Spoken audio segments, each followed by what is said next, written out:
पाठ 13 प्रकृति का सानिध्य। मनुष्य एक सामाजिक प्राणी है। वो जैसे ही धरातल पर जन्म लेता है वो अपने आप को एक विशेष प्रकार के आवरण से घिरा हुआ महसूस करता है तथा उसके चारों तरफ जो कुछ भी मौजूद होता है उसका सेवन करता है। क्या आप जानते हैं कि यह विशेष प्रकार का आवरण क्या है? यह वातावरण है जो प्रकृति के सानिध्य से बनता है। जरा कल्पना कीजिए, ये पेड़ पौधे, ये बादल, कोहरा तथा बर्फ के शिखर, इनसे मेरा क्या लेना देना? इनके दर्शन और सहवास के लिए मैं क्यों तरसता हूँ? इन पहाड़ों को देखने से क्या मिलता है? ये विचार अथवा आशंकाएं मेरे मन में कदापि नहीं उठी, लेकिन कई व्यवहार कुशल लोगों ने इन्हीं शब्दों में मुझसे पूछा है। इतना ही नहीं, मेरी आलोचना भी की है। काका साहब जैसे गंभीर पुरुष, विचारक और नेता अफ्रीका के जंगलों में वहां के जानवर देखने के लिए घूमे होंगे।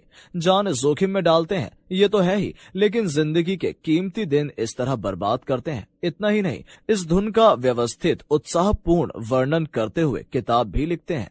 ये कुछ समझ में नहीं आता। इस तरह एक दो स्नेहियों ने कहा भी और लिखा भी। उनको क्या जवाब दूं? मैंने तो इतना ही कहा कि असल में इन पेड़ पौधों और पशु पक्षियों में से ही एक प्राणी मैं भी हूँ। भूल से ही आप लोगों की सयानी दुनिया में आ गया हूँ, इसलिए कभी कभी जंगल के वातावरण की प्राकृतिक परिस्थिति के लिए तरसता हूँ और जब असह्य होता है तब वहां हो आता हूँ। वास्तव में हम सब प्रकृति के बालक हैं। शहरी जीवन और कृत्रिम दुनिया खड़ी करके हम प्रकृति से बिछुड़ गए हैं, अन्यथा पेड़ पौधों के बिना हमसे रहा ही नहीं जाता। शहर में बालिश्त भर जमीन में कृत्रिम बगीचा बनाकर, दो चार पौधे उगाकर हम मानते हैं कि प्रकृति के साथ हमने मेल साध लिया है। ये तो ₹1.25 या 4 आने ब्राह्मण को देकर गोदान का समाधान मानने जैसा हुआ। कुदरत के बीच जब हम बालक जैसे दिखाई दें तभी कहा जा सकता है कि हमने कुदरत के साथ संपर्क साधा। किसी पहाड़ के शिखर पर खड़े होकर जब एक और असंख्य शिखरों के अनेक रूप और दूसरी ओर नीचे मैदान का सुदीर्घ विस्तार और उसके अंदर चमकती 2-3 नदियों के मोड़ की रेखाएं देखता हूँ, तब यह विचार उठता है कि मैं एक विशाल विश्व का निवासी हूँ। फिर जीवन सार्थक लगने लगता है और मैं एक तरह की कृतार्थता को अनुभव करता हूँ। अपरिचय की भड़क मिटने के बाद पेड़ और उनके पत्ते मेरे साथ बातें करते हैं और विश्वास पूर्वक अपने सुख दुख की गाथाएं प्रस्तुत करते हैं।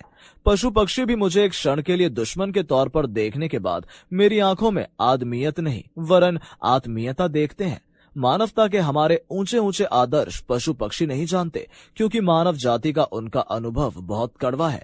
हम जैसे हैवानियत शब्द तिरस्कार के साथ इस्तेमाल करते हैं, वैसे ही पशु पक्षी आदमियत शब्द इस्तेमाल करते होंगे और उसमें अपना सारा कड़वा अनुभव व्यक्त करते होंगे।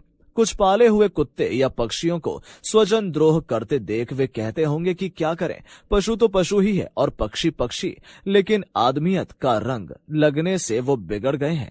एक जमाना था जब देहात और जंगल के पशुओं के साथ अपनी आत्मीयता में ज्यादा महसूस करता था। जब मैं सिंघण में रहता था तब पक्षी मुझे अपनाते थे और अपने बारे में उनका विश्वास देख मुझे धन्यता महसूस होती थी।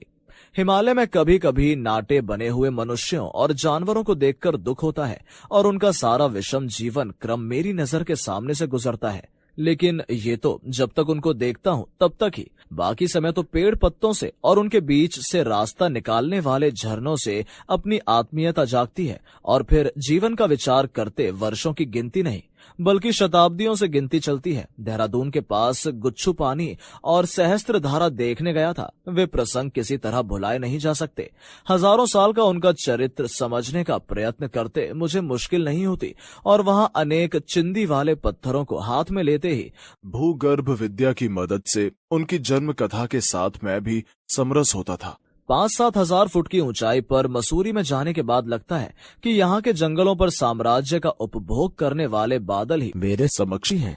कभी कभी एकाध पक्षी को एक पहाड़ से दूसरे पहाड़ तक की घाटी लांघ कर जाते हुए देख मुझे ऐसा लगा है कि पक्षी होकर नहीं लेकिन बादल होकर इन शिखरों के बीच में व्योम विहार जरूर करूं। इन चिरहिम शिखरों में और उन पर विहार करने वाले बादलों में मनुष्य को महान सूचना देने की शक्ति है, इसलिए उनके दर्शन को तरसता हूँ। ये बादल देखते ही देखते अपना आकार, अपना स्वरूप और अपना गठन भी बदलते रहते हैं। बादल आगे पीछे ऊपर नीचे 10 दिशाओं में दौड़ते हैं, फूलते हैं और पिघल जाते हैं। क्षण में श्वेत, क्षण में श्याम और क्षण में वर्ण विहीन। ये बादल कहते हैं, परिवर्तन से ना अकुलाना हमारा व्रत है, परिवर्तन का आनंद लेना और बाद में उससे परे होना ही हमारी जीवन साधना है। ये कहते कहते ये बादल बारिश बन गए और उन्होंने हमें नख शिखांत भिगो दिया।